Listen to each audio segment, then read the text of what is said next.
சனிக்கிழமை நம்ம காந்திநாத் ஐயப்ப சாமி கோவில்ல கூட்டு பிரார்த்தனைங்கிற ஒரு கூட்டு பிரார்த்தனை எல்லாருடைய குடும்பத்திலும் சந்தோஷமா இருக்கணும், வளமா இருக்கணும், நலமா இருக்கணுங்கிறதுக்காக ஒவ்வொரு சனிக்கிழமைக்கும் பகவானுடைய சாட்சியா வச்சு அவருடைய அனுகிரகத்தினால எல்லா குடும்பத்திலையும் சந்தோஷம் நிலவணும்னு பகவானை வேண்டிக்கிறோம்.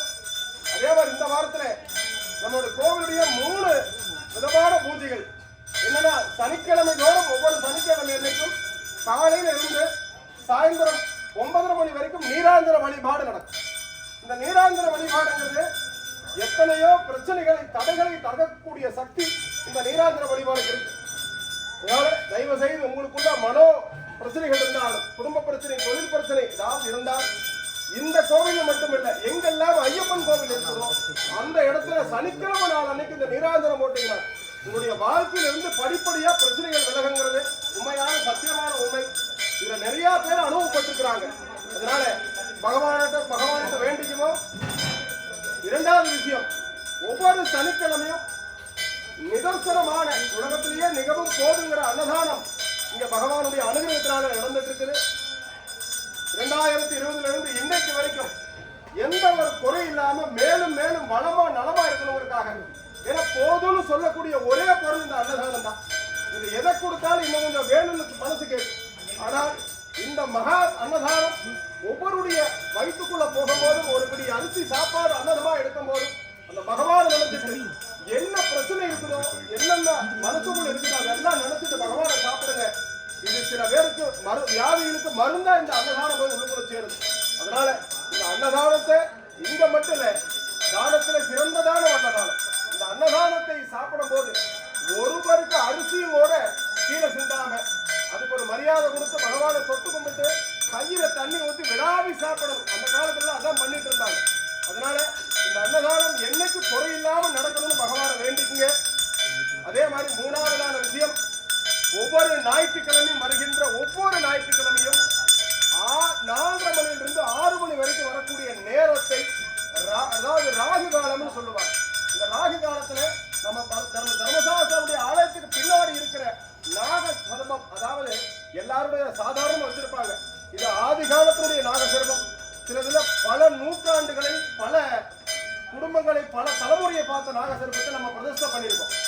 இது நமக்கு காந்தி நகருக்கு, நம்ம ஐயப்ப கோயிலுக்கு கிடைச்ச ஒரு மிகப்பெரிய வாய்ப்பு. இதை மிகைப்படுத்துவதற்காக இதை சொல்லல. இந்த ஞாயிற்றுக்கிழமை ஒவ்வொரு ஞாயிற்றுக்கிழமையும் உங்களால ஒரு 4:30 மணிக்கு 6 மணிக்கு வர ராகு காலத்துல சிறிதளவு பால், கொஞ்சம் பால்ல மஞ்சள் கலக்கி நல்லா கலக்கிட்டு பகவான் கிட்ட உங்க கையால் அவருக்கு கண்டு உங்களுடைய அதாவது பிரச்சனைகளை சொல்லி அவருக்கு அபிஷேகம் பண்ணுங்க. இந்த அபிஷேகம் பண்ணால் உங்களுடைய பிரச்சனைகளுக்கெல்லாம் காரணமாக இருக்கக்கூடிய தடைகள் கொஞ்சம் கொஞ்சமாக நீங்கள் கண்கூட உணரலாம். உணர்ந்தல் மட்டும்தான். கடவுள்கிட்ட என்னைக்குமே இந்த கடவுள்னு சொன்னாலே கடந்து உள்ளே போனாதான் கடவுளை பார்க்கணும். கடவுள்னு சொல்றாங்க. ஆத்மார்த்தமாக பகவானை வேண்டி அவர்கிட்ட இந்த அபிஷேகம் பண்ணும்போது திருமண தடை, குழந்தையின்மை, வேலை பிரச்சனை, சொத்து பிரச்சனைங்கிற பல பிரச்சனைகள், இந்த தோஷங்கள்ல நிவர்த்தனையாகிறது சத்தியமான உண்மை. இந்த கோவிலை பெருசா வளமா பண்றதுக்காகவோ இல்ல இந்த கோவிலை பிரபலப்படுத்துறதுக்காகவோ இந்த வார்த்தையை சொல்லல. ஏன்னா கடவுள் சும்மா விட மாட்டார். ஆண்டவனுக்கு அறிமுகமும் விளம்பரமும் தேவையில்லை. அதனால தர்மசாஸ்திராவுடைய அனுகிரகம் எல்லாரும் கிடைக்கட்டும் பகவானை வேண்டிக்குவோம். கூட்டு பிரார்த்தனை. இன்னைக்கு அன்னதானம் வழங்குபவர்கள் மதிப்புக்குரிய மனோகரன் வசந்தி குடும்பத்தார். இத்தனை நாளா எல்லாமே இன்னைக்கு ஆடி மாசத்துல சிறப்பு. எல்லாருக்கும் வெள்ளை சாப்பாடு, சாம்பார், ரசமா போட்டு கொடுக்கணுங்கிறதுக்காக நிறைய, அதாவது விதைக்கிறதுல இருந்து சமைக்கிற வரைக்கும் வேலைகள் நடக்கும். ஒரு அன்பான வேண்டுகோள், யாராவது வீட்டில் இருக்கிற இல்லத்தரசிகள் 4 மணிக்கு மேல ஃப்ரீயா இருந்தீங்கன்னா இந்த கோவிலுக்கு வந்து 4 மணிக்கு சில வேலைகள்லாம் செய்யலாம். வீட்டில் ஃப்ரீயா இருந்தீங்கன்னா தயவு செஞ்சு கோவிலுக்கு வாங்க. உங்களுடைய உதவிகள் தேவை. அதே மாதிரி ஏதாவது உங்களுடைய பிறந்த நாள், குழந்தைகளுடைய பிறந்த நாள், உங்களுடைய திருமண நாளுக்கெல்லாம் இங்க அன்னதானம் பண்ணலாம். தொடர்ந்து அன்னதானம் போயிட்டே இருக்கு. பகவான் முன்னிட்டு எல்லாம் சிறப்பாக நடக்கணும். பகவானை வேண்டிக்குவோம். கூட்டு சேர்ந்த வழிபாடு பகவானுடைய நித்திய அலங்கார சருகளாக விளங்கும் ஸ்ரீ தர்மசாஸ்திரா, தர்மத்தின் காரணமாக விளங்கக்கூடிய ஸ்ரீ தர்மசாஸ்திரா உங்களுடைய வாழ்வில் வளமும் நடமும் பகிர்ந்து பகவானை வேண்டிக்குவோம். சுவாமியே